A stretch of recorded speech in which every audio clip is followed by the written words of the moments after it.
Hello students, my name is Jatin and today we will do the words problem of linear equation in two variable of class 10th. So I want you to take the screenshot of these question first and then we will start. And in case if you have not watched the basic concept video of linear equation, then check out the link in the description of this video. Go and watch that video and then come back. Okay? आप पहले उस video को देखो, उसके बाद यहाँ वापस आना. नाउ द फर्स्ट क्वेश्चन क्या है, कहाँ गया, ये रहा यहाँ पे. ठीक है. On selling a tea set at 5%, पहले हेडिंग डाले थे, हेडिंग वर्ड्स प्रॉब्लम. ठीक है. On selling a tea set at 5% loss and a lemon set at 15% gain, a crockery seller gains rupees 7. If he sells the tea set at 5% gain and the lemon set at 10% gain, he gains rupees 13. Find the actual price of both. So word problem type के questions में हमें जो चीज़ निकालनी होती है ना, हम उसी को x और y मानते हैं. ठीक है. जैसे यहाँ पे we have to find actual price of tea set and lemon set. ठीक है. So we will assume the prices of these two as x and y only. ठीक है. तो लिखो let the price of tea set be x rupees, let the price of lemon set be y rupees. ठीक है. Now he is saying on selling a tea set at 5% loss and a lemon set at 15% gain, यानी lemon set को 15% gain में बेचने के बाद उसके पास पैसा आया होगा और टी सेट को 5% लॉस में बेचने के बाद उसके पास से पैसा गया होगा ना. मान लो 100 रुपये का उसने खरीदा और 95 का बेचा, तो 5% का ही तो लॉस हुआ ना, तो उसके पास से पैसा गया. ठीक है. तो लेमन सेट पे उसको 15% का गेन हुआ है, तो 15% ऑफ लेमन माइनस 5% का गेन लॉस हुआ है उसको टी सेट में. ठीक है. तो उसके पास नेट कितना है, ये लॉस है, यहाँ पे ये लॉस है, पैसा गया है उसके पास और ये गेन है. लेकिन फिर भी उसके पास इन दोनों ट्रांजैक्शन के पास ही इज़ लेफ्ट विद रुपीज़ 7, मतलब 7 रुपये उसका तो नेट गेन है. ठीक है. अब दूसरी स्टेटमेंट क्या है, if he sells the tea set at 5% gain and the lemon set at 10% gain, he gains rupees 13. Now he is gaining in both the transaction. ठीक है. टी सेट को बेचने के बाद उसके पास 5% का गेन है, तो 5% of x plus 10% of y is equal to net gain 13 rupees. Now we are given two equations and then will solve it using elimination. तो एलिमिनेशन लगाओ, पहले इक्वेशन को सॉल्व करो. 15y minus 5x is equal to 7 into 100 को उस तरफ ले गए, 5 कॉमन लो यहाँ से, 5 कॉमन लेंगे तो क्या हो जाएगा 5. 3y minus x is equal to 7 into 100, तो 3y minus x is equal to 7 into 120 कितना होता है, कितना होता है यार, ये नहीं 7 इंटू 120 क्यों कह रहा हूँ, 7 इंटू 20 इज इक्वल टू 40, तो 3y minus x is equal to 140 is the first equation. 3y minus x is equal to 140 is the first equation. और सेकेंड इक्वेशन निकालो, आप इसको मिटा देते हैं यहाँ से. सेकेंड इक्वेशन नीचे वाली से निकालो जल्दी से, थोड़ा जल्दी फिनिश करेंगे आज. तो इसको कहते हैं 5x plus 10y is equal to rupees 13. 5 common लो, x plus 2y is equal to 13 into 100, उसके बाद जाएगा वो x plus 2y is equal to 260. ये हमारी सेकेंड इक्वेशन आ गई है. अब सॉल्व करो इसको, दोनों को सॉल्व करते हैं जल्दी से.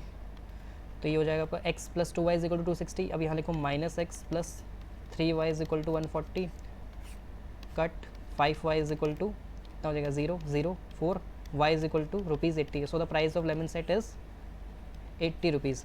अब टी सेट का निकालो, x plus 2y is equal to 260, x plus y की वैल्यू डालो यहाँ पर, 80 इज इक्वल टू 260, 2 इंटू 80 160, 160 उस तरफ जाएगा, 260 माइनस 160 रुपीज़ 100. तो 100 is the price of tea set. Will move to next question. Question number 2. 8 men and 12 boys can finish a piece of work in 10 days while 6 men and 8 boys can finish it in 14 days. अब देखो यहाँ पर एक concept समझना है. मेरा एक दिन का काम 4 यूनिट है, मान लो मैं एक दिन में 4 यूनिट काम करता हूँ, तो 2 दिन में कितना करूँगा, 4 प्लस 4 यानी 8 यूनिट्स, या 4 इंटू 2 8 यूनिट्स. 3 दिन तक कितना करूँगा, 4 प्लस 4 प्लस 4, मतलब 4 यूनिट मैंने एक दिन में किया ना, तो 12 यूनिट्स हो गया. 5 दिन में कितना करूँगा 20 यूनिट्स, 4 इंटू 5.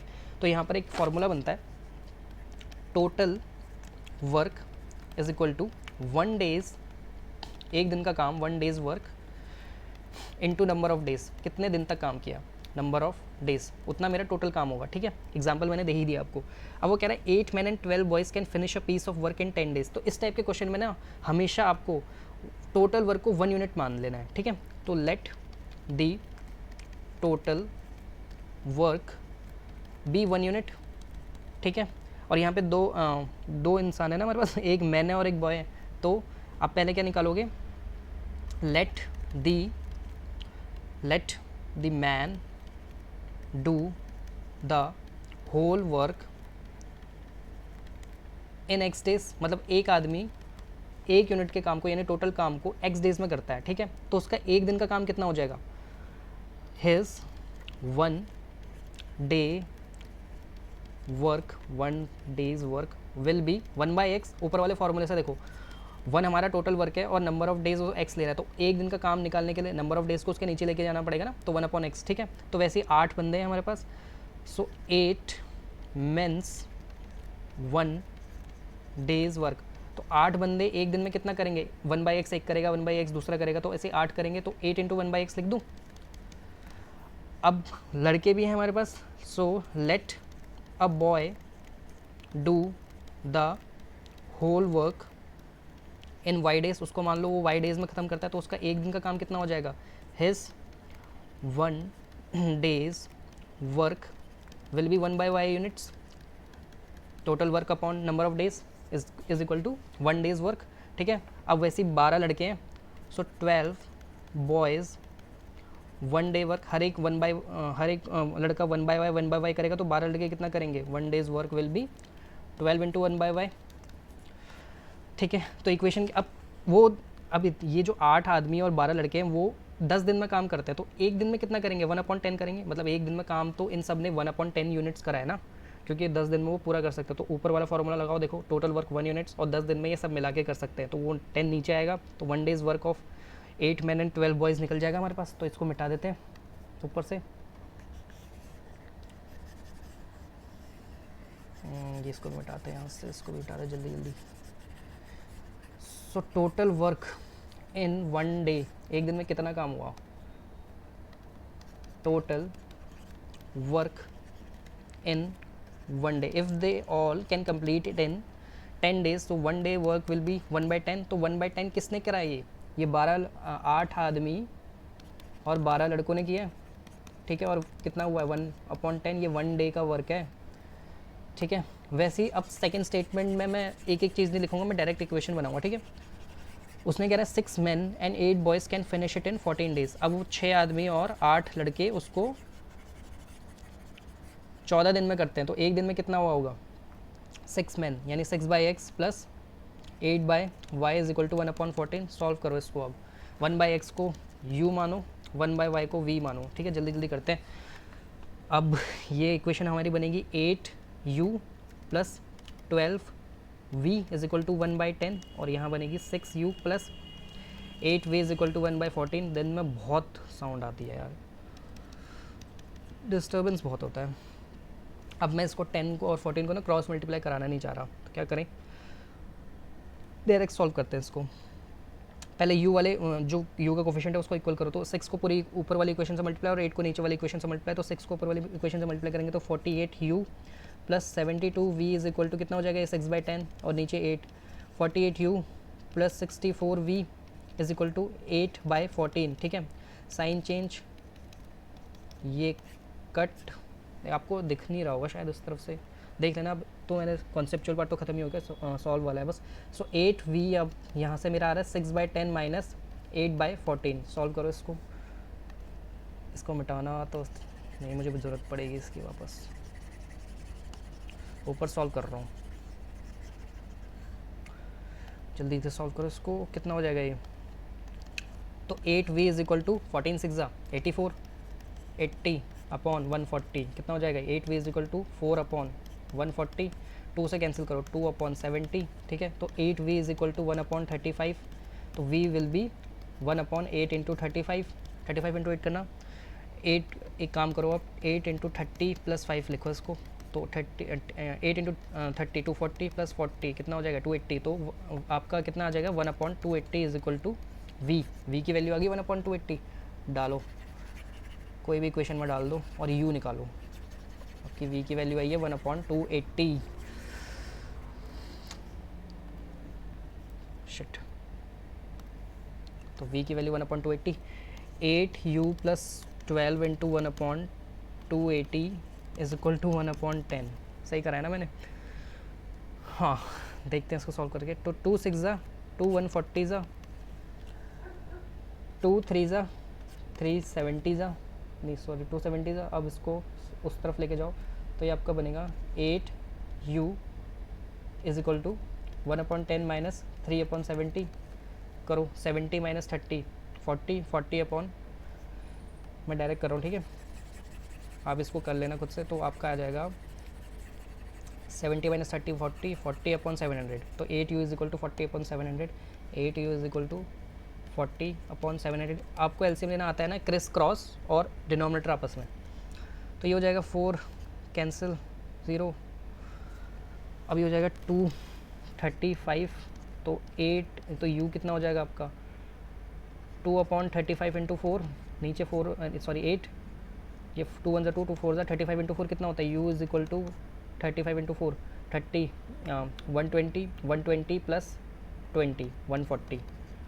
ठीक है, तो u की वैल्यू आ गई आपकी 1/140। अब आपको x और y निकालना है, तो वही हो गया। अब x और y निकल गया होगा आपका, x आ गया 140 और v आ गया आपका, तो 1/x is equal to u था ना, तो ये 140 है।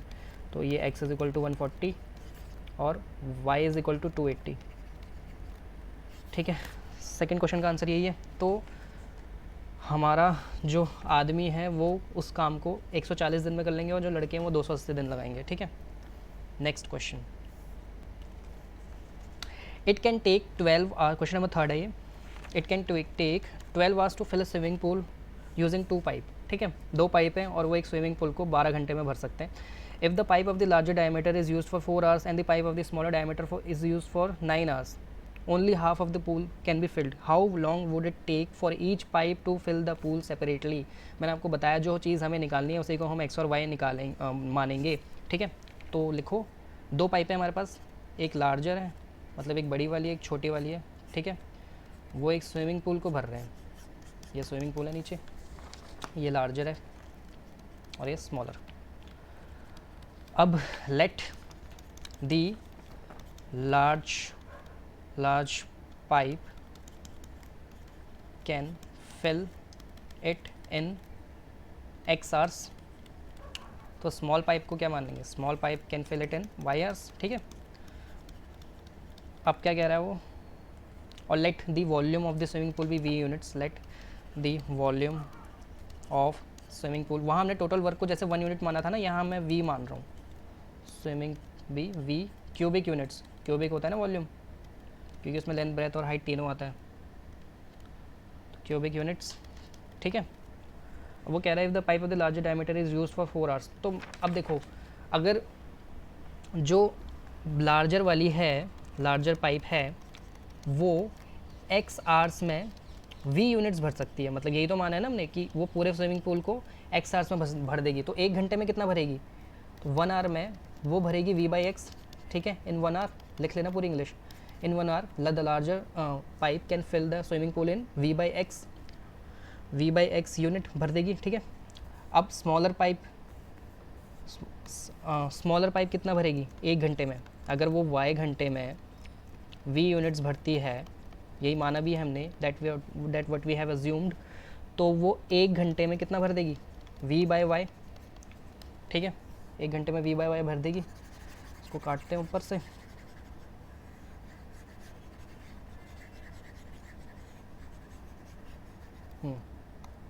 ठीक है, अब वो कह रहा है कि if the pipe of the larger diameter is use for 4 hours, बड़ी वाले को 4 घंटे चलाया और छोटी वाले को 9 घंटे चलाया। ठीक है, तो ये अगर 1 घंटे में v/x करती है तो 4 घंटे में कितना करेगी? 4 into 4/x, 4 into v/x sorry v, और वो 9 घंटे चली है तो 9 इंटू v/y। ठीक है, और अब तब उसके बाद भी हाफ पूल भरा है, तो v/2 भरा है उन्होंने। 4 और 9 घंटे चलवाने के बाद उन दोनों ने आधा पूल ही भरा है। तो यहाँ से आपकी पहली इक्वेशन आ गई। ठीक है, तो अब v कॉमन ले लो यहाँ से और उस तरफ से वो v कट जाएगा, तो आपके नेट वैल्यू क्या बचेगी, मतलब final 4/x plus 9/y is equal to 1/2। v तो कैंसिल हो गया ना, तो ये आपकी पहली इक्वेशन आ गई। अब मैं वो नहीं करूँगा, मैं डायरेक्ट इक्वेशन लिखूँगा, ठीक है। तो इंग्लिश आपको लिखनी है पूरी एग्ज़ाम में।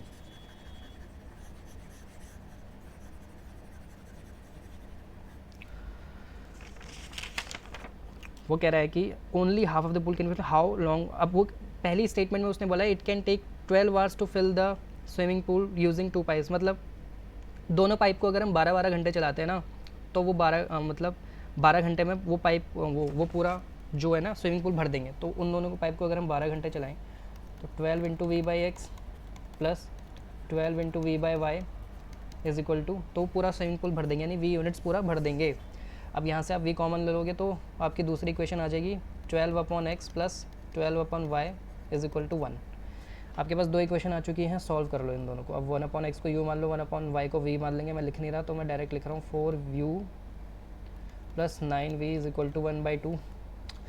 ये एक काम करते हैं ना, 2 को उधर मल्टीप्लाई करवा लें, क्या नहीं करवाते, छोड़ो यहीं से यहीं रहने देते हैं इसको, ठीक है। इसको लिखो 12, कॉमन मत लेना, चलो कॉमन ले लो, 12 कॉमन ले लो तो ये आ जाएगा आपका, देखो यहाँ से ना मैं 12 कॉमन ले रहा हूँ तो आपका ये बचेगा 1 upon x plus 1 upon y is equal to 1 upon 12 बचेगा, ठीक है। तो 1 अपॉन एक्स को हमने u माना है तो u plus v is equal to 1 upon 12, ठीक है। अब नीचे वाली इक्वेशन को वो करो 4 से मल्टीप्लाई, क्योंकि मैं u वाला वेरिएबल इक्वल कर रहा था, तो ये 1/2 और ये 4u plus 4v is equal to 1/3 लिख दूँ, हाँ 1/3 लिख देता हूँ, क्योंकि 4 अपॉन 12 1/3 हो जाएगा। Sign change sign change sign change cut, इस तरफ वाला मिटा देते हैं क्योंकि आपको दिखेगा नहीं वरना, और यहाँ लिखते हैं इसको इक्वेशन को। चलो इसी इक्वेशन से हो जाएगा हमारा तो काम, 1 अपॉन एक्स, इसको भी मिटा देते हैं यहाँ से।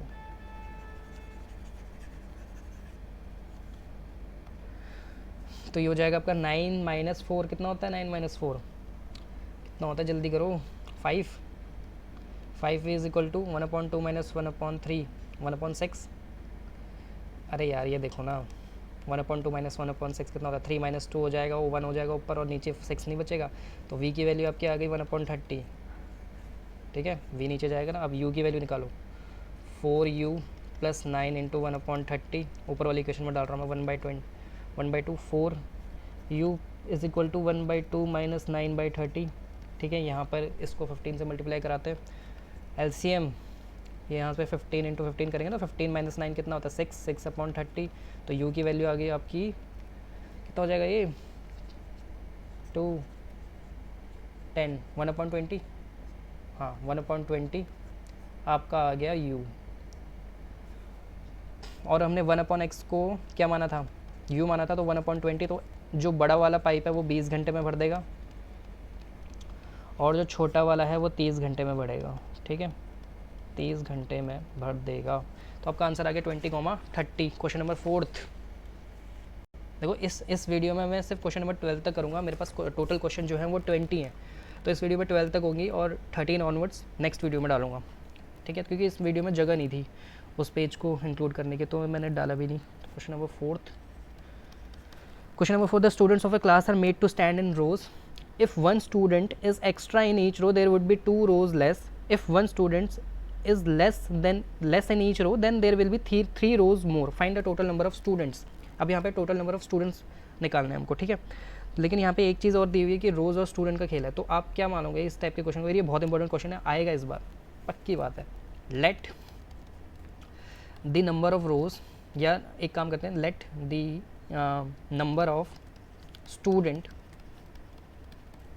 इन ईच रो, मतलब एक रो में कितने स्टूडेंट है, x स्टूडेंट्स हैं, and let the number of rows is equal to y, ठीक है। हमारे पास y रोज है, मतलब ये एक रो हो गई, ये दूसरी रो हो गई, ये 3 रो हो गई, 4 रो हो गई, कैसे करते करते हमारे पास y रोज हैं, ठीक है। और एक रो में कितने बच्चे हैं, यानी x बच्चे, मतलब इस वाली में x बच्चे हैं, फिर इस वाली में x बच्चे हैं, फिर इस वाली में x बच्चे हैं, इस वाली रो में x बच्चे हैं, तो टोटल स्ट्रेंथ कितनी हो जाएगी आपकी, मतलब x को y बार प्लस करना पड़ेगा ना, तो टोटल स्ट्रेंथ ऑफ क्लास कितनी हो जाएगी, टोटल स्ट्रेंथ xy लिख दूँ, अरे एक रो में x बच्चे हैं और y रोज हैं, तो टोटल स्ट्रेंथ तो x इंटू वाई हो जाएगी ना।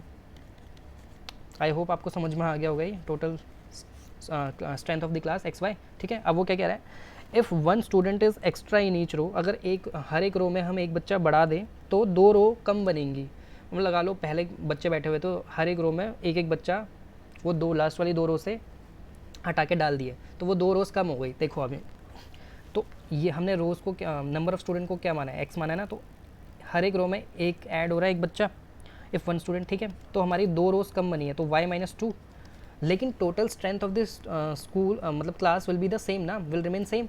तो एक्स वाई तो रहेगी, बच्चे अरेंज हुए हैं आपस में, लेकिन बच्चे बड़े नहीं है ना बच्चे कम हुए हैं, वो बस आपस में अरेंज हुए हैं, तो टोटल स्ट्रेंथ तो सेम होगी ना। तो इसलिए मैंने एक्स वाई के इक्वेट में रख दिया उसको, ठीक है, इक्वल में रख दिया। तो x+1 is equal to y-2 ये अरेंजमेंट किया है लेफ्ट हैंड साइड में, और total strength of the student, ये भी टोटल स्ट्रेंथ है, ये भी टोटल स्ट्रेंथ है, बस अरेंजमेंट के साथ है। फिर सेकंड स्टेटमेंट वो कह रहा है कि if 1 student is less, student कितने x हर एक रो में, और एक स्टूडेंट कम कर दो, तो वो कह रहा है कि कितने, there will be 3 rows more, y+3, और वही एक्स वाई फिर बच्चे अरेंज कर रहे हैं, लेकिन number of student will remain the same. अब 2 इक्वेशन आ गई, दोनों को सॉल्व करो, कितना हो जाएगा ये, x y -2x + y -2 is equal to x y दोनों की तरफ है, काटो, cut cut, 2x - y is equal to -2 will be your first equation. कितना हो, 2x - y is equal to -2, हाँ ठीक है, क्रॉस चेक करना पड़ता है यार बार बार। एक्स वाई कितना हो जाएगा ये, +3x - y -3 is equal to x Y, cut cut, 3x - y is equal to +3। 2 equation आ गई आपकी, सॉल्व दीज, यहाँ पे सॉल्व करते हैं इसको। पेन दूसरा ले लें क्या इस बार, नहीं यार ये तो दिखेगा ही नहीं, ठीक है। तो 2x - y is equal to -2, 3x - y is equal to 3, y already equal है तो साइन चेंज करो, ये प्लस हो जाएगा, ये माइनस हो जाएगा, ये माइनस हो जाएगा, ठीक है, ये -x हो जाएगा, ये कट जाएगा, ये -5 हो जाएगा, तो x इज इक्वल टू 5 हो जाएगा। जब x इज इक्वल टू 5 हो जाएगा तो 2x - y is equal to -2 में डालो, 2 × 5 - y is equal to -2, 10 + 2 is equal to y, तो y is equal to 12। Total strength कितनी हो गई अब स्कूल की, एक्स वाई थी ना 60 हो गई, तो यहाँ लिख रहा हूँ मैं साइड में। फिर नेक्स्ट क्वेश्चन में चलते हैं, टोटल स्ट्रेंथ कितनी थी, x × y थी ना, तो 12 × 5 will be 60 students were there in that class. Next question, बहुत इंपॉर्टेंट क्वेश्चन हैं ये आएंगे ही आएंगे। कहाँ गया, 4th हो गया, 5th question number 5, the ratio of the income of 2% is 9:7 and the ratio of their expenditure is 4:3। If each one of them saves ₹200 per month, find there monthly incomes. ठीक है, अब ये क्वेश्चन है। अब देखो ratio का concept समझो आप यहाँ पहले। जैसे मैंने लिखा है ये 5/10, तो मैं इसको लिख सकता हूँ ना 1/2। 5/10 को काट के हम 1/2 लिख सकते हैं। तो इसका मतलब क्या हुआ कि ये 1/2 में कुछ ना कुछ तो मल्टीप्लाई हुआ होगा ना ऊपर नीचे। क्या मल्टीप्लाई होगा, 5 और 5 मल्टीप्लाई हुआ होगा, तभी तो ये 5/10 बनेगा वापस। ठीक है, मतलब वो जो रेशो होता है ना वो सिंप्लीफाइड एक वो होता है, रेशो होता है। ठीक है, सिंप्लीफाइड इक्वेशन होता है। ठीक है, अब उसमें कुछ ना कुछ मल्टीप्लाई हुआ होगा, डिनोमिनेटर और न्यूमरेटर में कॉमन चीज़ कुछ मल्टीप्लाई होगी, जिससे हम उस रेशो को बढ़ा भी सकते हैं। जैसे अगर मुझे इसी इक्वेशन में अगर कुछ और भी मल्टीप्लाई करना है तो मैं कर सकता हूँ, लेकिन दोनों इक्वल होने चाहिए। जैसे 6 ऊपर कराए तो 6 नीचे भी कराए। ठीक है, तो वही इस क्वेश्चन में देखो आप, the ratio of income of 2% is 9:7। ठीक है, 2% की इनकम का रेशो दिया है 9:7। तो इस 9:7 में ये तो सिंप्लीफाइड इक्वेशन है, मतलब काट के लास्ट में 9:7, तो इसमें कुछ ना कुछ मल्टीप्लाई हुआ होगा पहले। तो उस मल्टीप्लाई को हम ऐसे लिखते हैं, देखो जब हमें लिख दिया हो ना, ये गिवन है रेशो ऑफ इनकम ऑफ 2%, ये 9:7 दिया हुआ है, तो हम इसमें x मल्टीप्लाई कराएंगे। So we will assume their income be 9x and 7x। ठीक है, वही एक्सपेंडिचर का रेशो उसने दिया है 4:3। तो अब we will assume their expenditure as 4y and 3y। ठीक है, we will assume their expenditure as 4y and 3y। ठीक है, अब आपको एक कंसेप्ट पता है ना, ये तो कॉमन सेंस भी है कि इनकम में से मैंने जितना एक्सपेंड कर दिया, मतलब एक्सपेंड कर दिया, जो बचा वो मेरी सेविंग होगी ना। तो वही अगर तो मैं लिखूँ यहाँ पे savings is equal to income minus expenditure, income minus expense या एक्सपेंडिचर। देखो जो कंज्यूमर करता है ना उसको हम एक्सपेंडिचर कहते हैं, और जो मैन्युफैक्चरर लोग करते हैं ना, मैन्युफैक्चरर्स, उन अगर वो कोई अपना खर्चा करे तो उसको हम एक्सपेंस कहते हैं। बस ऐसी छोटा सा कंसेप्ट बताने का मन किया, बता दिया। ठीक है, अब इसको काटो, तो फर्स्ट पर्सन की सेविंग कितनी होगी, 200 रुपये दोनों बचा रहे हैं, ठीक है। तो फर्स्ट पर्सन यहाँ लिखो, देखो राइट में, तो इनकम माइनस हिज एक्सपेंडिचर, उसकी एक्सपेंडिचर कितनी है 4y, ठीक है, और बचा कितना 200। तो ये पहली इक्वेशन हो गई आपकी। दूसरी इक्वेशन क्या होगी, वो भी 200 बचा रहा है लेकिन उसकी इनकम क्या है 7x और एक्सपेंडिचर क्या है 3y।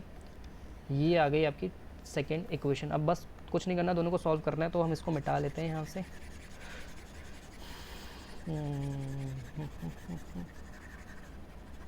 कंसेप्चुअल क्वेश्चन है ये, उसके बाद तो कुछ नहीं करना। एक बार इक्वेशन बन गई तो फिर तो सॉल्व वाला कैलकुलेशन वाला पार्ट है जिसमें मैं भी गलती कर सकता हूँ, आई एग्री दैट, ठीक है। तो ये 9x minus 4y is equal to 200, कुछ कॉमन नहीं आएगा, 7x minus 3y is equal to 200, उसको वैसे ही सॉल्व करना पड़ेगा, ठीक है। तो 7 क्या करें y वाला कॉमन करते हैं, तो 27x minus 12y is equal to 600, 4 नीचे मल्टीप्लाई, तो ये हो जाएगा 20, ये कितना 4 7 से 28x minus 12y is equal to 4 2 ज़ा 800। साइन चेंज यहाँ पे negative negative negative, cut minus x, cut minus कितना हो जाएगा, माइनस 200 हो जाएगा ना। तो x is equal to 200, y की वैल्यू निकालो, 9x minus 4y is equal to 200, 9 into 200 is equal माइनस 4y इज इक्वल टू 200, 1600 आ गया ना, नहीं 1600 क्यों आ गया, 400 आया। y की वैल्यू कितनी आ जाएगी आपकी 1600 अपॉन 400, ठीक है। तो y की वैल्यू 400 आ गई, तो अब इनकम ऑफ फर्स्ट पर्सन निकालो, कितनी थी, काटो इसको यहाँ से,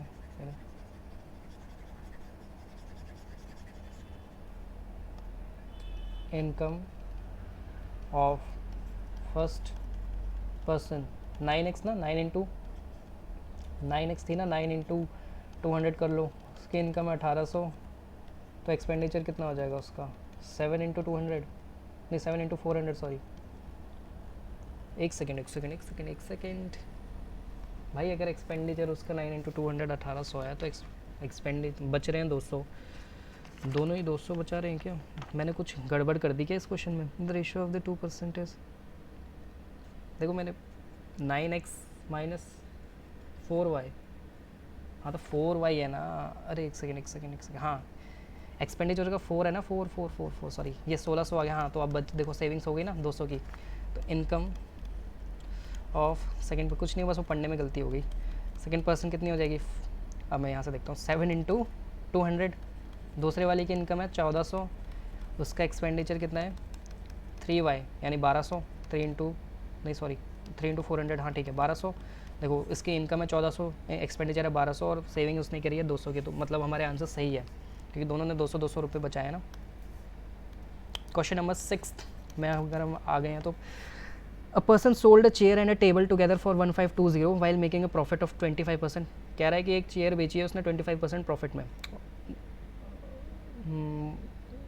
एक सेकेंड, टेबल और चेयर बेची है ना, हाँ, वाइल मेकिंग प्रॉफिट, हाँ 25% के प्रॉफिट में उसने चेयर बेची है और 10% के प्रॉफिट में उसने वो बेचा है टेबल, और उसका जो फाइनल जो अमाउंट है, मतलब ये प्रॉफिट नहीं है, पूरा अमाउंट है, उसको मिला है 1520 रुपये, ठीक है।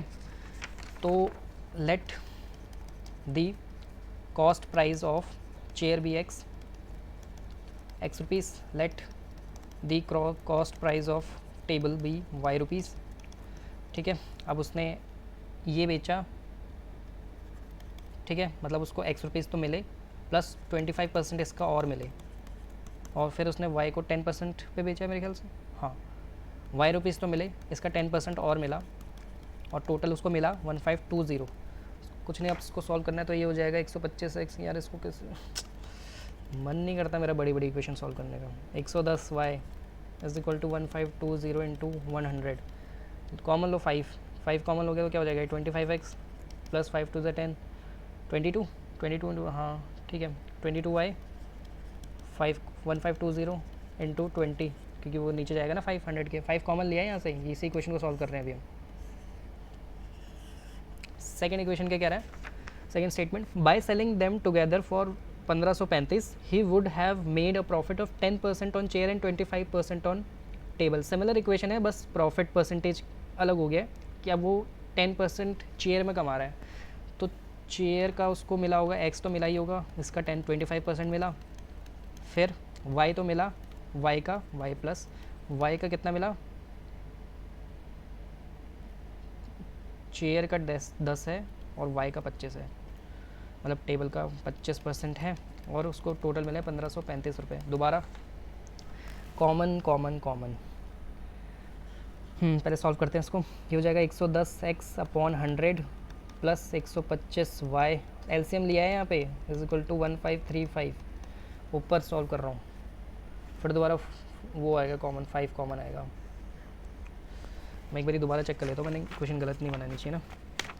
By selling them together he would have made a profit of 10% of chair and 25%। ठीक है ठीक है, 5 कॉमन लो यहाँ से, 22 कितना हो जाएगा, 22x 125 25 वाई 1535 इंटू 20, 1535 इंटू 20। ठीक है, ये दूसरी इक्वेशन आ गई।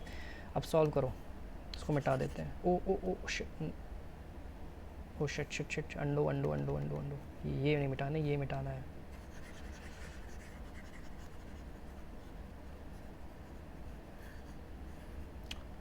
कुछ ना कुछ तो इक्वल होगा यार, ये बहुत बड़ी इक्वेशन बनेगी। दे दूँ तुम्हारे लिए, मैंने करूँ इसको, फिर रोगे तो नहीं। 22x plus 25y is equal, ये 20 था, 1535 इंटू 20। अब आप एक काम करो, क्या करोगे यार, ये तो बहुत बड़ा बनेगा। और कुछ कॉमन, और कुछ कॉमन भी नहीं आ रहा, कैसे करें इसको?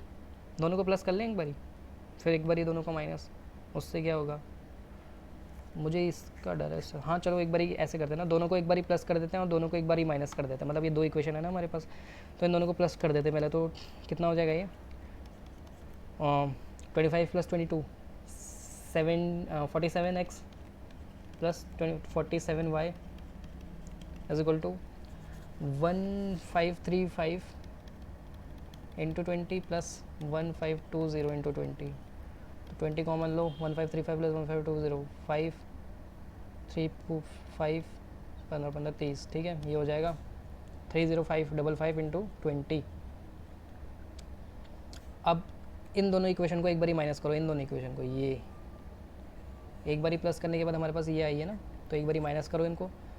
22 माइनस 25 माइनस 3x और 25 minus plus 3y is equal to 20 common 1535 minus 15 into 20। ठीक है, देखो इजी हो गया ना। अरे 1535 में से 1520 माइनस करोगे 15 ही आएगा। ये आपके आगे दूसरी इक्वेशन। अब मतलब आपको इन दोनों इक्वेशन को सॉल्व करना है बस। अब इनको हटा देते हैं हम यहाँ से, इसको हटाओ हटाओ हटाओ, इसको भी हटाओ यहाँ से। यहाँ से 47 कॉमन लें तो 47 3055 से जाना चाहिए यार, प्लीज़ चला जा। 3055 से 47 चले जा बस तू। 47 1 47, 47 कितना, 47 इंटू 7 करके देखें। 7 7 से 49, 7 4 से 28, 32 नहीं, तो 47 इंटू 6 करके देखें। 6 एक सेकंड 5 करो ना इसको सीधा, क्योंकि 305 नहीं, उससे भी नहीं जाएगा, इससे तो नहीं जाना। 5 4 20, 6 से करो। 7 6 42, 6 4 24 28, 282। ठीक है, हाँ तो 6 से जाएगा ये। 282 कट 5 माइनस 2, ये 235। अब 47 इंटू 5 करना ज़रा।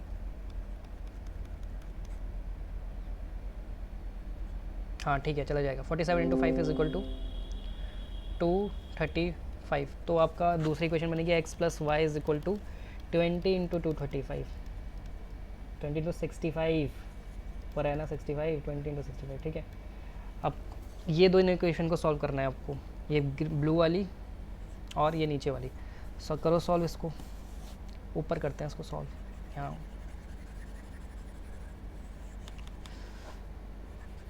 वीडियो लंबी हो जाएगी, मेरे को बार बार मिटाना पड़ता है, बार बार सॉल्व करना पड़ता है, सारा कुछ तो मेरे को ही करना पड़ता है। यहाँ पे एक असिस्टेंट रखूँगा मैं भी, कैलकुलेशन वाला पार्ट करके देगा मुझे। x plus y is equal to 20 into 65। ठीक है, इसको 3 से मल्टीप्लाई कराओ। 3x plus 3y is equal to 3 × 2 60 × 65 कर दो, ठीक है। यहाँ पे मैंने मल्टीप्लाई नहीं करवा रहा, जानबूझ के नहीं करा रहा। अब इसको करो -3x + 3y = 15 × 20, ठीक है। काटो,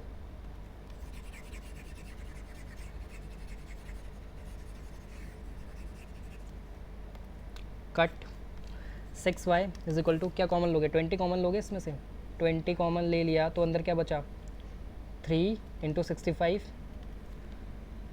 + 15, यही बचा ना अंदर। तो अब इसको सॉल्व करना है। अब देखो ना, अरे यार यहाँ पे देखो इसको 20 × 65 + 60 × 65 था ना, मैंने यहाँ में से 20 कॉमन ले लिया, तो 20 कॉमन लेंगे तो ये बचेगा ना 65 + 3 × 65, वही लिखा है ये। अब इसको सॉल्व करो, 3 5 15, 3 18, 90, 195 + 15 कितना हो जाएगा, 210। 210 ही तो होगा। 389, ठीक है। इसको यहाँ पे सॉल्व करते हैं। y = 20 × 210/6, काटो इसको यार, 10 ज़ा 3 ज़ा 3 1 ज़ा 3 7 ज़ा, तो y की वैल्यू आ गई आपकी 700। अब y की वैल्यू अगर 700 है तो x की वैल्यू निकालनी पड़ेगी यहाँ से, x + y = 20 × 65 130, तो x, यार एक सेकेंड, माइनस में क्यों आ रहा है x, 65 × अरे ये 1300 है यार, सही है 700 = 1300, तो y की वैल्यू आ गई आपकी 3 4 600। तो आपकी जो चेयर थी वो 600 रुपये की थी, मतलब 600 रुपये की उसने बेची, और जो टेबल बेची है उसने वो 700 रुपये की बेची है, ठीक है। क्रॉस चेक कर लो यार, 1300 - 700 कितना होता है, 6 से तो होता है, 3 ऊपर से 4 नीचे से, हाँ तो 600 रुपीज़ हो गया, और वो भी 700, ठीक है। चलो next question. A man start his job with a certain monthly salary and earns a fixed increment every year. If his salary was 1500 after 4 years of service and 1800 after 10 years of service, what was his starting salary? देखो इस question में क्या बोल रहा है, एक बंदा है वो जॉब कर रहा है कहीं पर, उसको एक फिक्स्ड इंक्रीमेंट मिलता है ज्वाइन करते ही, ठीक है। फिर उसके बाद हर साल में उसको फिक्स अमाउंट मिलता है, और उसके बाद हर साल उसको इंक्रीमेंट मिलता है, ठीक है।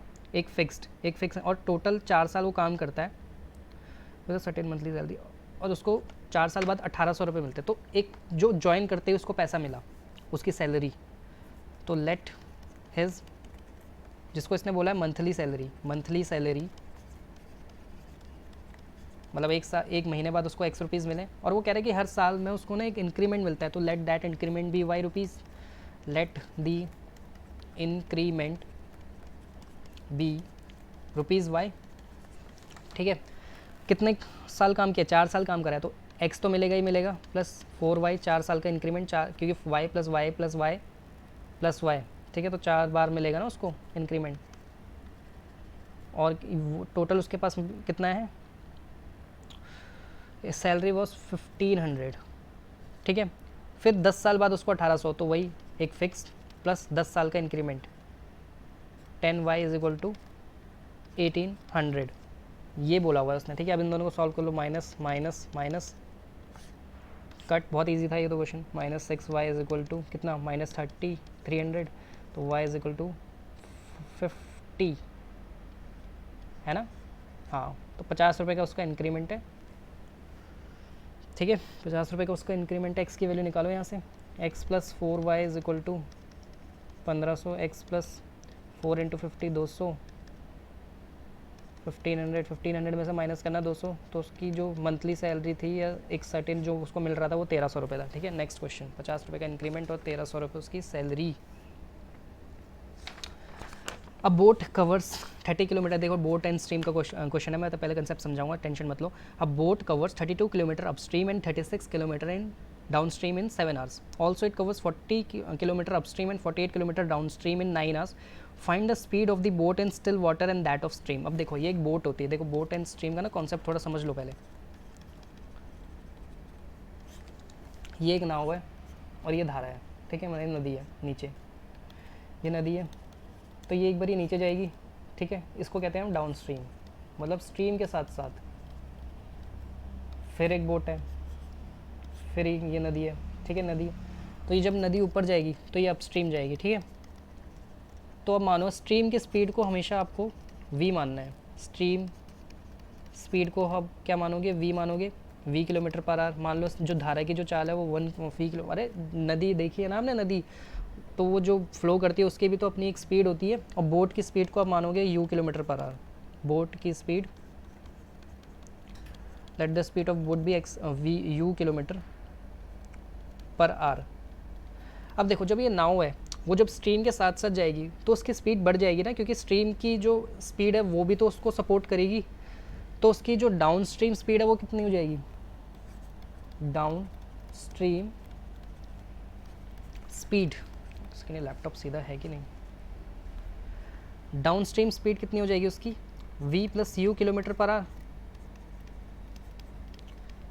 क्यों, क्योंकि देखो क्योंकि उसको सपोर्ट मिल रहा है ना स्ट्रीम का, तो नाव तो अपनी स्पीड से जा रही है, प्लस उसकी स्पीड को और इंक्रीज़ कौन कर रहा है, जो स्ट्रीम की स्पीड है अपनी, ठीक है। तो डाउन स्पीड की नेट स्पीड क्या हो जाएगी, दोनों की स्पीड मिल जाएंगी ना, बोट ज़्यादा तेज़ी से जाएगी नीचे। अब जब वो अपस्ट्रीम चलेगी तो स्ट्रीम के अगेंस्ट चलेगी, मान लो कि स्ट्रीम तो इस डायरेक्शन में बह रही है नीचे, ठीक है। ऐसा थोड़ी कि स्लोप होता है जब तो नदी ऊपर बहती है, नदी नीचे ही बहेगी, ठीक है, स्लोप के ग्रेडियंट की वजह से। लेकिन उसको अब ऊपर जाना है तो जो स्ट्रीम की स्पीड से तेज़ चलना पड़ेगा ना उसको, तभी तो वो ऊपर जा पाएगा। अगर स्ट्रीम की स्पीड से धीरे चलेगा तो वो नीचे चला जाएगा, क्योंकि इसकी स्पीड स्ट्रीम की ज़्यादा है, वो उसको नीचे धकेल देगी।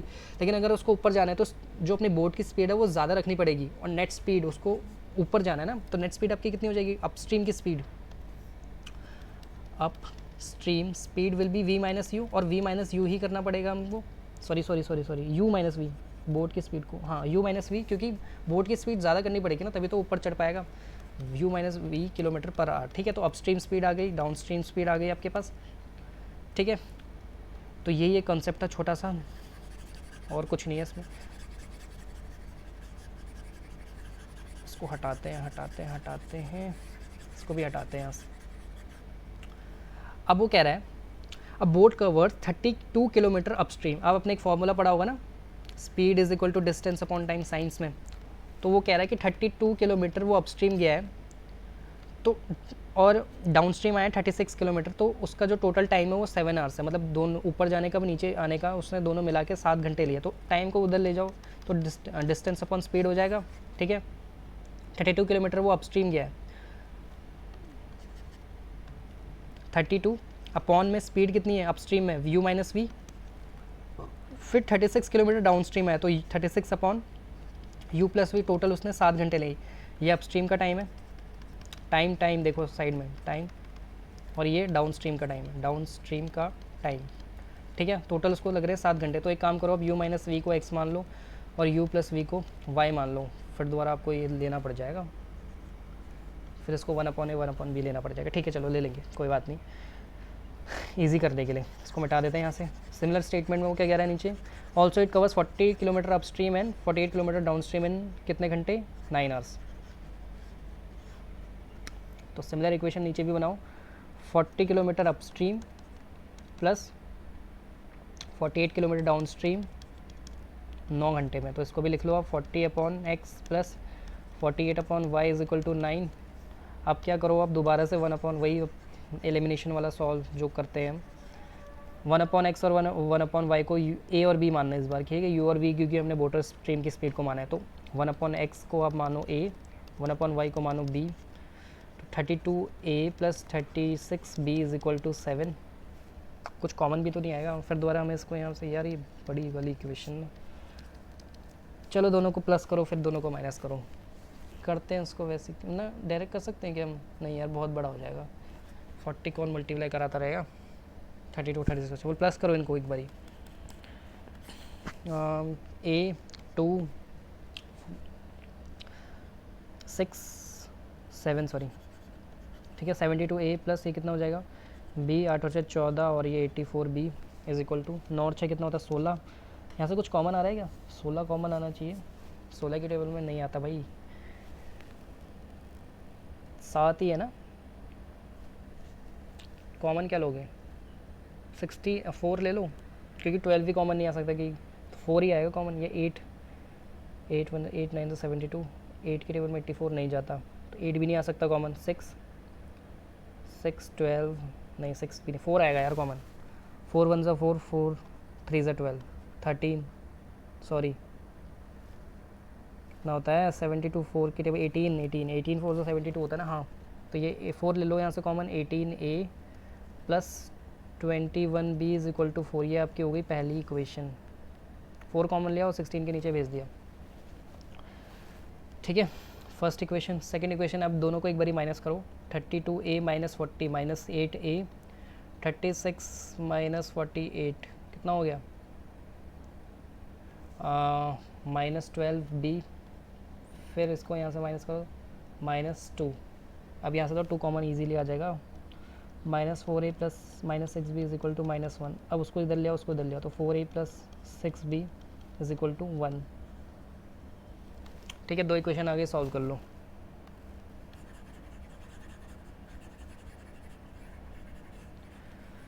ओह शिट शिट शिट, वीडियो आज ज़्यादा लंबी हो जाएगी। 4a plus 6b is equal to 1 और 18a plus 21b is equal to 4, किसको करोगे इक्वल, ए वाले को करते हैं इक्वल। चलो 18 4 ज़ा 72a प्लस 18 6 ज़ा 108, b इज इक्वल टू 18, और इस 4 को नीचे वाले इससे मल्टीप्लाई करवाना, 4 into 72a plus 24 84b is equal to 4 4 ज़ा 16, माइनस माइनस माइनस कट, कितना हो जाएगा ये 24, और ये कितना हो जाएगा 2, तो b की वैल्यू क्या आ जाएगी 1/12। हाँ डालो यहाँ पे 4a प्लस 6b में इज इक्वल टू 1, मैं एक बारी क्रॉस चेक कर लूँ, 8 और ठीक है ठीक है ठीक है ठीक है। 4a plus 6b is equal to 1 है ना, b की वैल्यू डालो 1/12 is equal to 1, 4a is equal to 1/2, क्योंकि 1/2 वहाँ जाके देख लेना यार बाद में, 1/8 हो गया। चलो a और b आ गए आपके 1/8 एंड 1/12। अब हमने माना क्या था, इसको हमने कुछ माना था ना, ध्यान नहीं है आपको, मेरे को भी ध्यान नहीं है क्या माना था हमने, क्या माना था यार, 1/x, हाँ 1/x को हमने ये माना था, हाँ 1/x इज इक्वल टू 1/8 हो गया, और 1/y इज इक्वल टू 1/12 हो गया, ठीक है। तो आपकी x की वैल्यू आ गई 8 और y की वैल्यू आ गई आपकी 12। अब अभी भी हमने इसको कुछ और माना था ना, तो x हमारा था डाउन स्ट्रीम का मेरे ख्याल से, y था अप स्ट्रीम का, है ना, ध्यान नहीं है मुझे, काटो इसको, हटाओ यहाँ से, हाँ उसी को माना होगा ना, तो मैंने पहले अपस्ट्रीम लिया था, पहले अपस्ट्रीम लिया था ना मैंने शायद से, ओ यार शिट, ये गड़बड़ हो गई अब, क्योंकि यहाँ पर एक और बार एलिमिनेशन लगना है ना, मेरे को याद नहीं है मैंने पहले लिया क्या था, अपस्ट्रीम मैंने लिया था पहले या डाउन स्ट्रीम लिया था 30 किलो, हाँ अपस्ट्रीम लिया था मैंने, क्योंकि तो अपस्ट्रीम तो 32 अपॉन, यानी मेरा हो गया ना 8 is equal to u minus v, और 12 is equal to u plus v. अब इन दोनों को सॉल्व करो, 12 is equal to u plus v, ये डाउन स्ट्रीम है, ये अपस्ट्रीम है, यू है, ये downstream, u plus v, ठीक है। ये कटेगा 2u इज इक्वल टू 20, तो u आ जाएगा आपका 10 किलोमीटर पर आवर, यानी ये बोट की स्पीड आ गई, ठीक है। और 8 minus u minus 8 is equal to u minus v, तो 8 is equal to 10 minus v, तो v की वैल्यू आ गई आपकी 2 किलोमीटर पर आवर, तो मतलब स्ट्रीम की स्पीड आ गई 2 किलोमीटर पर आवर और बोट की स्पीड आ गई 10 किलोमीटर पर आवर, ठीक है। अब पूछा गया था उसने, हाँ दोनों ही पूछे थे, निकाल दिए। आई होप आपको ये क्वेश्चन समझ में आ गया होगा। Point A and B are 90, question number 9, point A and B are 90 kilometre apart from each other on a highway, ठीक है। पॉइंट ए है यहाँ पे, पॉइंट बी है यहाँ पे, और उन दोनों के बीच की दूरी कितनी है 90 kilometre apart from each other on highway. A car starts from point A, एक गाड़ी यहाँ पर है और एक गाड़ी यहाँ पर होगी। A car starts from A and another from B at the same time. If they go in the same direction, they meet in, कहाँ गया दूसरा page, they meet in 9/7 hours. Find their speed. Okay देखो दोनों इस तरफ चल रही हैं सेम डायरेक्शन में, ठीक है, और 90 किलोमीटर की, तो दोनों सेम स्पीड से मतलब सेम टाइम पे स्टार्ट हुई हैं। तो let the speed of first car भी x kilometre per our, speed of first car, इसकी स्पीड को मान लो x किलोमीटर पर आवर और इसकी स्पीड को आप मान लो y किलोमीटर पर आवर, ठीक है, इसकी स्पीड को मान लो y किलोमीटर पर आवर।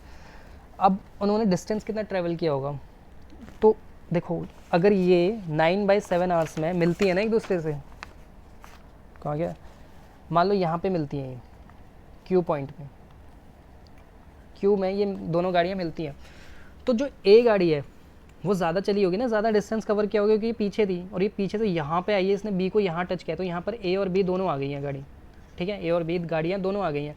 तो जो पीछे वाली गाड़ी है वो ज़्यादा डिस्टेंस कवर किया होगा ना उसने, लेकिन उन दोनों के बीच में डिस्टेंस कितना मेंटेन हुआ होगा, 90 किलोमीटर का।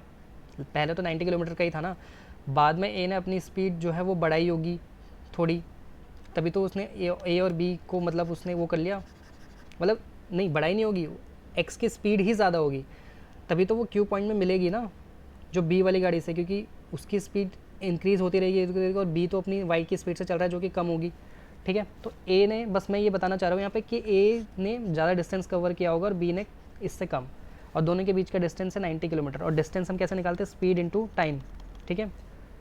तो स्पीड इंटू टाइम, तो दोनों ही 9/7 आवर्स चली हैं, क्योंकि 9/7 आवर जो था उसी में ये दोनों गाड़ियाँ मिली हैं, ठीक है। तो दोनों 9/7 आवर्स चली हैं, तो 9/7 into x plus 9/7 into y is equal to 90, is equal to 90, ठीक है। नहीं माइनस होगा ना, दोनों के बीच की गाड़ी का डिस्टेंस तो 90 था ना, सॉरी तभी तो मैं सोचूँ, हाँ माइनस होगा 9/7 एक्स माइनस 9/7 वाई। अब हमने 9/7 वाई को पहले क्यों नहीं रखा, क्यों, क्योंकि वो गाड़ी कम चली है, इसका डिस्टेंस कम है, ये D1 है माइनस D2 है, and D1 is greater than D2, तो बड़े में से छोटा माइनस करते हैं ना, क्यों, क्योंकि जो पीछे गाड़ी थी अगर वो आगे वाली गाड़ी को मिली है कहीं पे तो वो ज़्यादा डिस्टेंस कवर किया है ना उसने, ठीक है, और उन दोनों के बीच में डिस्टेंस था कितना, 90 किलोमीटर का ही था, ठीक है। अब सॉल्व करो इसको, 9x minus 9y is equal to, एक सेकेंड 9 तो कॉमन लो, पहले 9 कॉमन ले लो, तो x/7 minus x/y is equal to 10, y/7 है, x minus y is equal to 70 will be your first equation. अब वो क्या कह रहा है दूसरे स्टेटमेंट में, आई होप आपको ये वाला जो इक्वेशन है समझ में आ गई होगी कैसे बनी है। सेकेंड इक्वेशन वो क्या कह रहा है कि if they go in the same direction they meet in 9/7 hours, और दूसरे जब अपनी तरफ आई होंगी उसका भी तो वो दो,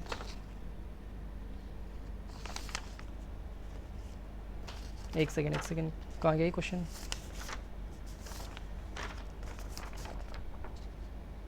फाइंड द स्पीड, एक सेकेंड रुक जाओ, they meet in point A and B are 90 km apart from each other on highway. A car starts from point A and point B at the same time if they go in the same direction. दूसरा page, एक second, हाँ मैं इस question को ना check कर रहा हूँ कहीं से, क्योंकि जहाँ से मैंने उठाया मैंने शायद ये क्वेश्चन इनकम्प्लीट लिखा हुआ है।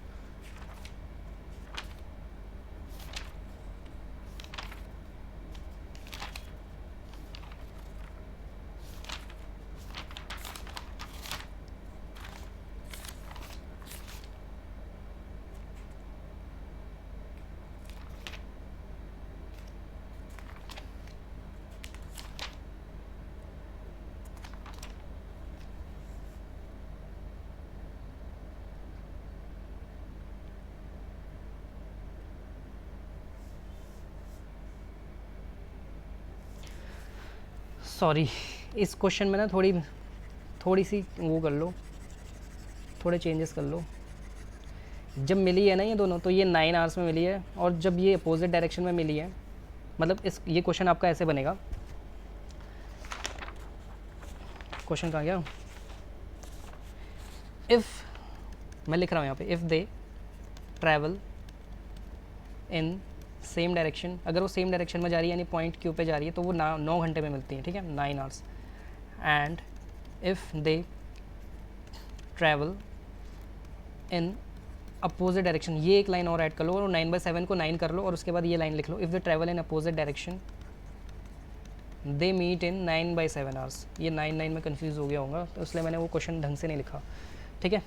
तो वो जब सेम डायरेक्शन में जा रही है तो वो 9 घंटे बाद मिल रही है, और जब वो अपोजिट डायरेक्शन में आ रही है तो वो 9/7 आवर्स में मिल रही है, ठीक है। अपोजिट डायरेक्शन मतलब एक गाड़ी यहाँ से एक गाड़ी यहाँ से, दोनों मिली है, ठीक है, और बाकी सब सही है।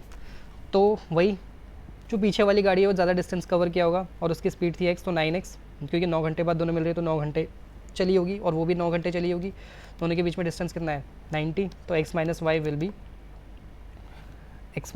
बी 10, ठीक है। ये आया है आपकी पहली इक्वेशन, ठीक है।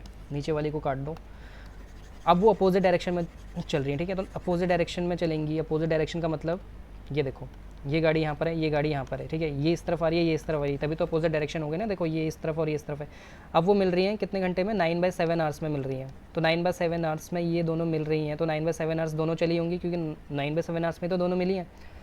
तो इस बार प्लस होगा, 9/7 आवर्स ये चली होगी प्लस 9/7 आवर्स ये चली होगी, और मिली कितने, और दोनों का डिस्टेंस कितना कवर हुआ है 90 किलोमीटर का, क्योंकि उन दोनों के बीच की दूरी कितनी थी 90 किलोमीटर है ना। तो उन दोनों ने, जब वो दोनों एक दूसरे की तरफ आ रहे हैं तो दोनों ने मिला के तो 90 किलोमीटर कवर किया ना। तो वही है ये यहाँ पे टोटल डिस्टेंस है यहाँ पे, ठीक है। और ये है तुम्हारा distance covered by car 1, distance by car 1, और ये है डिस्टेंस बाय कार 2, ठीक है। कुछ नहीं, अब 2 इक्वेशन आ गई, आपको सॉल्व करना है। तो यहाँ से दूसरी इक्वेशन क्या बनेगी, 9 कॉमन लोगे उस तरफ जाएगा 10 बन जाएगा, तो x + y विल बी 70, और पहली इक्वेशन आ गई है आपकी, ये दूसरी इक्वेशन है यहाँ पे देखो लेफ्ट में। तो पहली इक्वेशन के साथ सॉल्व करो, 10, जल्दी जल्दी करते हैं इसको यार, काफ़ी थोड़ा टाइम ज़्यादा लग गया इसमें और वीडियो भी ज़्यादा खिंच रही है। Cut 2x will be equal to 80, x is equal to 40 kilometre per hour, ठीक है। x को यहाँ डालो तो y कितना आ जाएगा 30 किलोमीटर पर आवर। तो जो आगे वाली गाड़ी है बी पॉइंट पे, वो उसकी स्पीड है 30 किलोमीटर पर आवर, जो पीछे वाली गाड़ी है 40 किलोमीटर पर आवर है उसकी स्पीड, तभी तो वो जाके उसको टच करेगी ना, ठीक है। नेक्स्ट क्वेश्चन में चलते हैं जल्दी से। वेद ट्रैवल्स, क्वेश्चन नंबर 10 में आ गए हम, थोड़ा जल्दी करते हैं अब थोड़ा। Ved travels 600 kilometre to his home partly by train and partly by car. He takes 8 hours if he travels 120 kilometre by train and the rest by car. He takes 20 minutes longer if he travels 200 km by train and rest by car. Find the speed of train and car. ठीक है, okay. तो total distance कितना है उसका, मतलब जहाँ पर वो है और उसका होम यहाँ पर है, उसके बीच में दूरी कितनी है, 600 किलोमीटर की दूरी है, और उसको उसने कैसे कवर किया है, आधा कार से और आधा ट्रेन से, ठीक है। तो he takes 8 hours if he travels 120 kilometre by train. अगर वो 120 किलोमीटर बाय ट्रेन चला है तो ये 120 किलोमीटर है, तो ये कितना हुआ 600 माइनस 120। कार से कितना चला होगा 600 माइनस 120 कितना 480 किलोमीटर कार से चला होगा, ठीक है। और उसको कितना टाइम लग रहा है 8 आवर्स, इफ़ हाँ 8 आवर्स लग रहा है उसको, टोटल टाइम उसको 8 घंटे लग रहे हैं जब वो ऐसे आता है। तो आपको पता है टाइम क्या होता है, डिस्टेंस अपॉन स्पीड होता है। Let this speed of car be x and let the speed of train be y। लिखो उसको, let the speed of car be x and train be y, ठीक है। तो डिस्टेंस अब यहाँ टाइम देखो 480 upon x plus 120 upon y is equal to 8, ठीक है। अब यहाँ से 8 कॉमन ले सकते हैं क्या, 120 जाएगा, हाँ बिल्कुल जाएगा। तो 8 कॉमन ले लो यहाँ से, तो 60, हाँ क्या हो जाएगा यार, 8 कॉमन लेना है, 60x प्लस 40 नहीं 114, 8 1 ज़ा 8,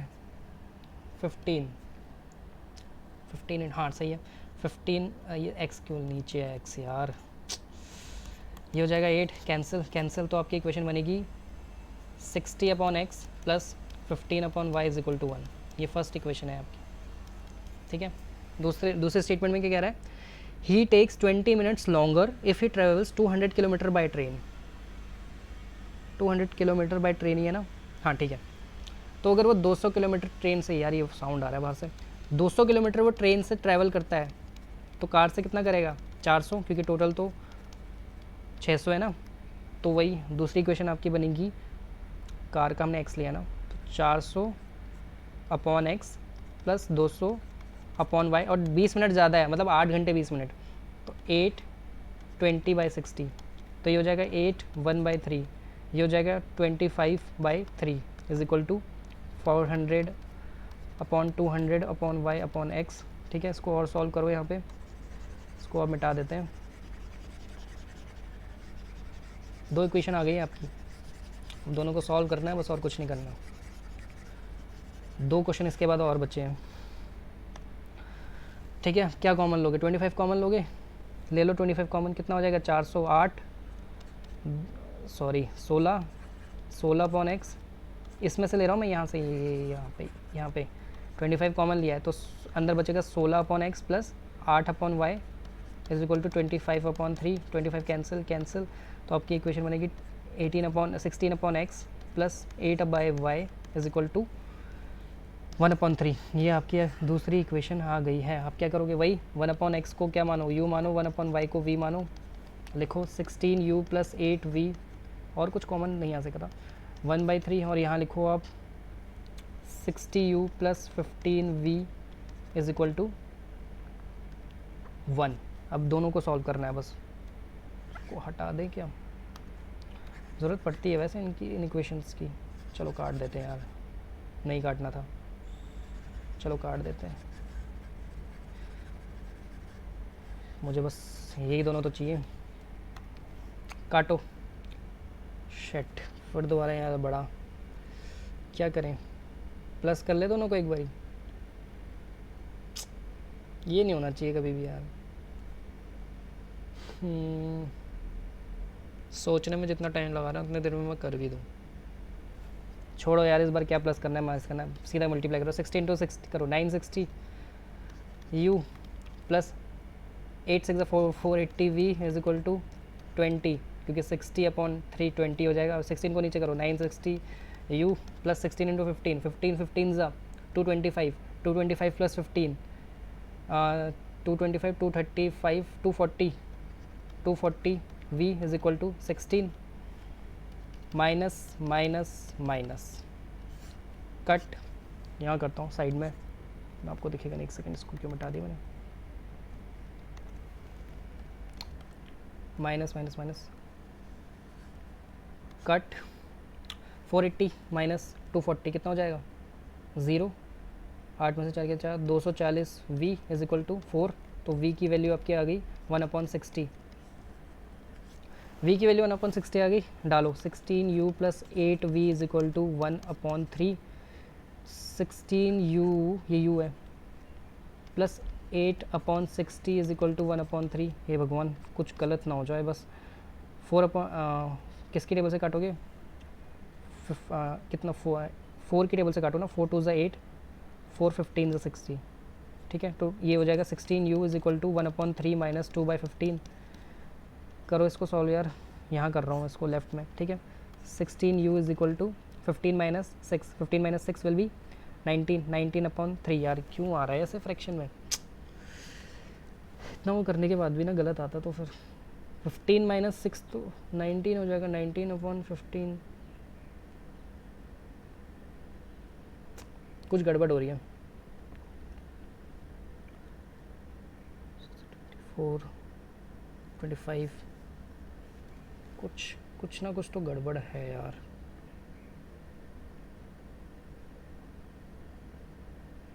फोटोज़ 8, 1/3 माइनस 15, 15 माइनस 6, यार ये देखना ज़रा इसको सॉल्व करके, सॉरी 15 माइनस 6 9 होता है, कैलकुलेशन करने के बाद भी ना मेरा ये हाल है। 15 माइनस 6 9 होता है, काटो इसको, 3 3 ज़ा 9, 3 10 ज़ा 30, फिर भी यार फ्रैक्शन में नहीं आना चाहिए ना, तो कटना चाहिए पूरा।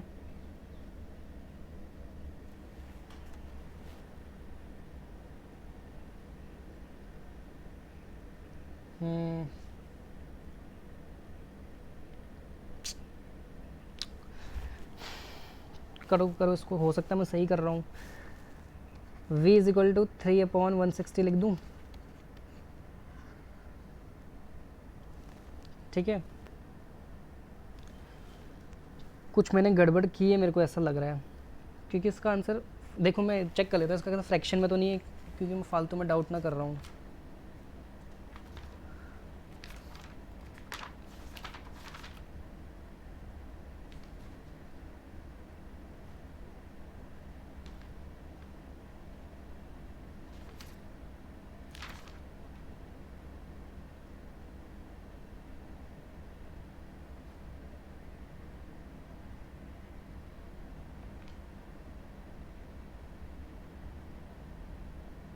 फ्रैक्शन में नहीं है, तो मतलब हम ही कुछ गलत कर रहे हैं, ठीक है। तो मैं एक काम करता हूँ, इस क्वेश्चन को दोबारा करते हैं, इस क्वेश्चन को मैं सही करके रहूँगा। कैलकुलेशन में ही कहीं गड़बड़ हुई है, या मैंने क्वेश्चन मैंने सही लिखा है कि नहीं लिखा, लेकिन मैं इस क्वेश्चन को दोबारा करता हूँ, ठीक है, कोई बात नहीं।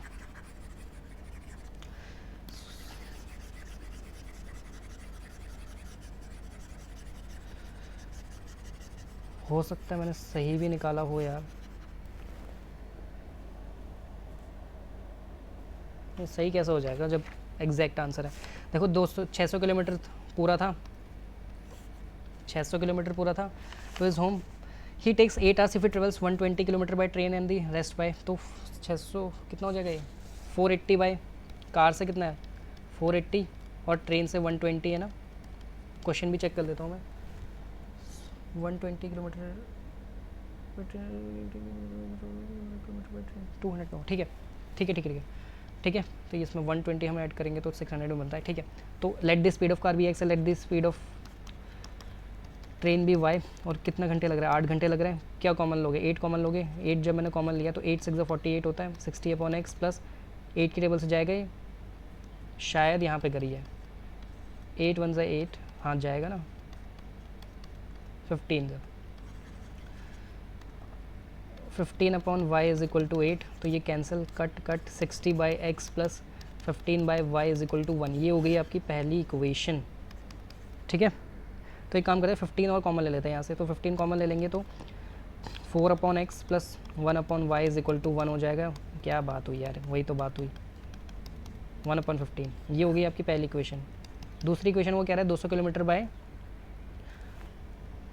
Kilometre by train and rest by car, तो यानी कार से 400 किलोमीटर गया होगा, ट्रेन से 200 किलोमीटर गया है, तो 400/x प्लस 200/y, और उसने 8 घंटे 20 मिनट ज़्यादा लिए हैं ना इस बार, तो 20 मिनट ज़्यादा लिए हैं, तो ये 1/3, 8 से 24 प्लस 125, तो ये 400/x plus 200/y is equal to 25/3, ठीक है। इसमें से 25 कॉमन लो, अब 25 कॉमन लेते हैं तो अंदर बचेगा आपका 208 पे होता है, 8 और 16/x प्लस ये कितना हो जाएगा 4/y, sorry 8/y is equal to 25/3, cut cut, फिर दोबारा और कुछ कॉमन आएगा क्या, 4 ले लें कॉमन, तो यहाँ लिख रहा हूँ मैं, ठीक है। 16/x plus 8/y is equal to 1/3 आ गया, फिर दोबारा 4 कॉमन ले लो, 4 कॉमन लोगे तो अंदर बचेगा 4/x plus 2/y is equal to 1/12, ठीक है। ये आ गई आपकी दूसरी इक्वेशन, अब तो सही होनी चाहिए यार। दूसरी इक्वेशन आ गई, क्या करो 1/x को u मानो, 1/x को v मानो,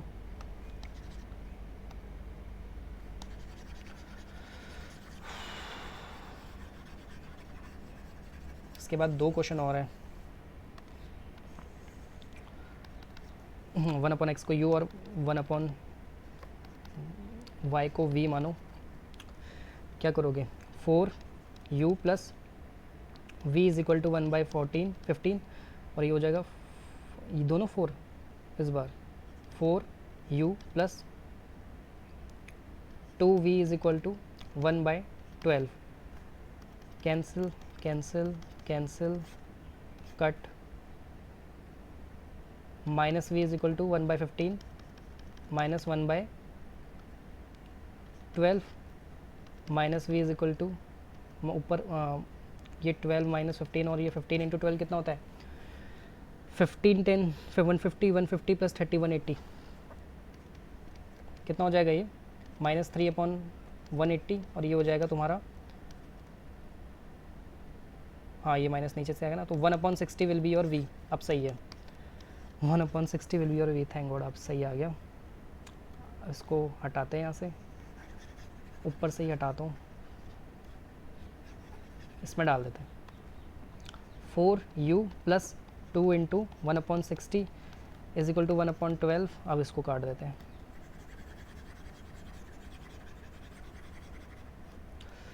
मेरे को नहीं पता मैंने पहले कहाँ गलती की थी, पर इस बार आ गया। तो 1 इज इक्वल टू में लिख देते हैं इसको, 1/30 उस तरफ ले जाते हैं, तो 1/12 minus 1/30, 30 minus 12 will be 30 minus 12 18, 18/12 into 30 360, ठीक है। u विल बी, सही कर रहा हूँ ना इस बार, कुछ गड़बड़ नहीं, 360 इंटू 4,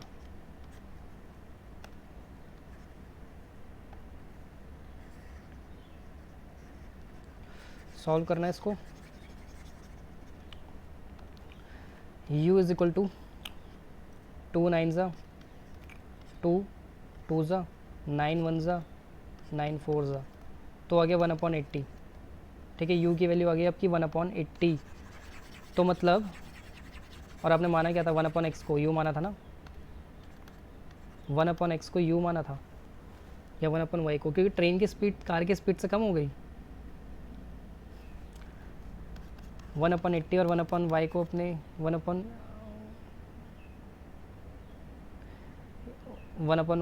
हमने क्या माना था, u माना था, और u की वैल्यू क्या है 1/60, तो y की वैल्यू आ गई 60 किलोमीटर पर आवर, मतलब ट्रेन चल रही है 60 किलोमीटर पर आवर से और गाड़ी चल रही है 80 किलोमीटर पर आवर से। वाह, चलो देख लेते हैं, मैं एक बार क्रॉस चेक कर लूँ। हाँ यही है, हो रहा है। अब ऐसा क्या करें, हो सकता है होता हो ऐसा। क्वेश्चन नंबर 11 में आता है, 10th में आते हैं अब, फिर 11 करेंगे, फिर 12 करेंगे, या नेक्स्ट वीडियो में दे दूँ अब इसको। चलो यार, जो बोला है वो तो करना पड़ेगा। 10th, 5 years hence the father's age will be 3 times the age of his son, let the, वही एज वाला क्वेश्चन है, तो अब क्या मानोगे, let the father age be, father's age be x years, let the son's age be y years, ठीक है। 5 years hence the father's age will be 3 times, ये प्रेजेंट एज है, वो कह रहा है 5 साल बाद पापा की एज जो होगी वो बेटे की एज से 3 गुना ज़्यादा होगी। 5 साल बाद आगे ले जाओ दोनों को, ठीक है। 5 साल बाद इनकी एज इतनी होगी। अब 3 मल्टीप्लाई किस में कराओगे, यहाँ बहुत गलतियाँ होती हैं। देखो जो छोटा होता है ना उसको हमें बड़े के इक्वल रखना है, तभी तो इक्वल टू का साइन है। तो जो छोटा है उसको बड़े के इक्वल रखना है, तो छोटे में मल्टीप्लाई या प्लस होगा ना, ठीक है। तो मल्टीप्लाई और प्लस हमेशा छोटे वाले पे होता है ताकि वो बड़े के इक्वल आ जाए। तो 3 जो मल्टीप्लाई होगा ना वो इस पे होगा, मतलब वो कह रहा है जब तू अपनी एज में, बाप बेटे से कह रहा है जब तू अपनी एज में 3 बार मतलब तू प्लस होगा ना तब जाके तो मेरे जितना आएगा, ठीक है। तो ये हो जाएगा 3। अब ये आगे आपके पहली इक्वेशन। अब दूसरी इक्वेशन भी यहीं से देख लेते हैं। 5 years ago the father was 7 times, वही सेम कॉन्सेप्ट, बेटे की एज में ही हमारा 7 साल पहले दोनों चले जाएंगे, ठीक है। दोनों चले जाएंगे 7 साल पहले। 5 years आंसर 5 years ago ना, 5 years है, 5 years सॉरी, 5 साल पीछे भी जाना है, प्रेजेंट एज से 5 साल पीछे भी जाना है, ठीक है। तो ये 5 साल पीछे, और वो कह रहा है कि तब मैं 7 गुना हो जाऊँगा तेरी एज का, बाप कह रहा है बेटे से, तो 7 बेटे में मल्टीप्लाई होगा, ठीक है। तो अब इसको सॉल्व करो यहाँ से, x + 5 is equal to 3y + 15, x - 3y will be 10। First equation, x - 5 is equal to 7y - 35, x - 7y will be -35 - 30। Solve करो, x - 3y is equal to 60 के साथ इसको minus plus minus cut -4y minus, अबे यार फिर दोबारा इसकी as कुछ गड़बड़ आ रही है। 90 से थोड़ी जाएगा 4, चला तो जाएगा, नहीं जाएगा भाई।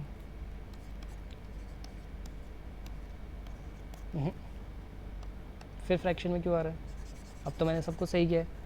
7 times as old as 7y - 35, ठीक है। तो x - 5 x - 7y is equal to -35 + 5 -30, ये सही है भाई। 5 साल पहले तो x - 3y 15 उस तरफ जाएगा 10, अरे ये सॉरी ये 10 नहीं, मैंने 60 लिख दिया, तो ये हो जाएगा -40, ठीक है ठीक है ठीक है। तो y की वैल्यू आ गई 10, बेटा 10 साल का है आज, और बाप कितने साल का है 10, ये मैंने 10 लिखा है, मैंने 60 मान लिया था इसको। तो x minus 310 is equal to 10, तो बाप की उम्र आ गई 40 ईयर्स, ठीक है। तो बेटा 10 साल का, बाप है 40 साल का। Next question, question number 11th, I am 3 times as old as my son, as वही बाप कह रहा है बेटे से मैं अपने बेटे का 3 गुना, तो let the father age be x and let the son age be y, ठीक है। बाप कह रहा है कि मैं बेटे से 3 गुना ज़्यादा हूँ, तो बेटे की एज में मल्टीप्लाई होगा, ठीक है। अब वो कह रहा है 5 years later I shall be 2.5 times as old as my son, similar 5 साल बाद मैं अपने बेटे का 2.5 हो जाऊँगा, मतलब 2.5 बेटे में मल्टीप्लाई होगा ना, कंसेप्ट मैंने आपको बता ही दिया है। तो ये 2.5 को मैं लिख दूँ 5/2, बात तो एक ही है, ठीक है। इससे कैलकुलेशन ईजी हो जाती है। तो उस तरफ ले जाओ 2x को, 2x plus 10 is equal to 5y plus 25, तो ये हो जाएगा 2x minus 5y is equal to 25 minus 10 15, ठीक है। ये पहली इक्वेशन और ये आ गई आपकी दूसरी इक्वेशन। तो यहाँ से x की वैल्यू 3y वहाँ सीधा पुट करो, तो 2x minus 5y is equal to 15 है ना, यहाँ पे x की वैल्यू 3y पुट करो, 6y minus 5y is equal to 15, तो y बेटा कितने साल का है 15 साल का, बाप कितने का होगा 15 इंटू 3, बाप होगा आपका 45 ईयर्स का, ठीक है। तो father's age will be 45 years and the son's age is 15 years. Now I will do the last question, question number 12, ठीक है। 13 ऑनवर्ड्स, 13 to 20 आपको नेक्स्ट वीडियो में मिलेंगे, क्योंकि वीडियो ज़्यादा लंबी होगी और मैं थक भी चुका हूँ। तो क्वेश्चन नंबर 12 हम करते हैं, the denominator of a fraction is, देखो जब भी एक फ्रैक्शन होता है ना a बाई बी, तो a को कहते हैं न्यूमरेटर और इसको कहते हैं डिनोमिनेटर। वो क्या कह रहा है, the denominator of a fraction is 4 more than twice the numerator, ठीक है। डिनोमिनेटर भी है ना, डिनोमिनेटर में जब 4 बनेंगे ना, 4 बढ़ा देंगे, 4 more than twice the numerator, the denominator is 4 more than twice the numerator, ये है इसका मतलब जो डिनोमिनेटर है ना वो न्यूमरेटर का दुगना और उससे 4 प्लस है। तो एक काम करते हैं ना, पहले 4 प्लस है या दुगना है, 4 मोर देन ट्वाइस, एक सेकेंड, ये यहाँ पे 4 जो है ना पहले डबल करेगा, फिर कह रहा है कि मैं डबल करने के बाद भी 4 प्लस कर दोगे ना, उसके बाद मेरे जितना बनेगा न्यूमरेटर, डिनोमिनेटर कह रहा है न्यूमरेटर को कि उसका डबल करो और उसको 4 फिर प्लस करके आओ, तब जाके मेरे ऊपर मेरे जितना बनेगा, ठीक है। तो ये हो गया आपका पहली equation, the denominator fraction 4 more than twice the numerator when both the numerator and the denominator are decrease by 6, यानी a माइनस 6 और b minus 6 decrease by 6, both the numerator and denominator decrease by 6, then the denominator becomes 12 times the numerator, मतलब ऐसे नहीं, दोनों में जब 6 minus कर देंगे ना, तो वो कह रहा है कि denominator becomes 12 times the numerator, मतलब न्यूमरेटर को 12 फिर 12 मल्टीप्लाई करवा के लाओ, तब जाके डिनोमिनेटर के इक्वल होगा वो। अगर हम 6 घटा देंगे ना, यहाँ डिनोमिनेटर की बात हो रही है, यहाँ न्यूमरेटर की बात हो रही है, तो वो कह रहा है कि अगर हम दोनों आपस में 6 डिक्रीज़ कर देंगे तो न्यूमरेटर में 12 मल्टीप्लाई करवाना पड़ेगा तुम्हें, तब जाके वो मेरे इक्वल होगा, डिनोमिनेटर कह रहा है न्यूमरेटर को, ठीक है। तो अब इन 2 इक्वेशन आ गई आपके पास, दोनों को सॉल्व कर लो। 12a minus 72 is equal to b minus 6, 12a minus b is equal to 66, और वहाँ से इक्वेशन आ गई आपकी 2a minus b is equal to minus 4, ठीक है। Sign change, minus plus plus, cut 14a is equal to 66 plus 4 70, तो a की वैल्यू आ गई आपकी 5, b की वैल्यू निकालो, 2 इंटू 5 प्लस 4, b की वैल्यू आ गई 14, ठीक है। तो आपका फ्रैक्शन क्या था 5/14, so that's all from my side, ठीक है। इफ़ अगर क्या बोलूँ अब जो 13 के बाद क्वेश्चन है 13 to 20 that I will bring in the next part, ठीक है। वो वीडियो छोटी होगी, ये वीडियो ज़्यादा लंबी होगी इसलिए मैं इसमें कंटिन्यू नहीं कर रहा हूँ, ठीक है। तो अगर आपको मेरा कंटेंट पसंद आया then please like it, subscribe it and share it with your friends, and in case if you want to join my paid batch then you can call me on these numbers.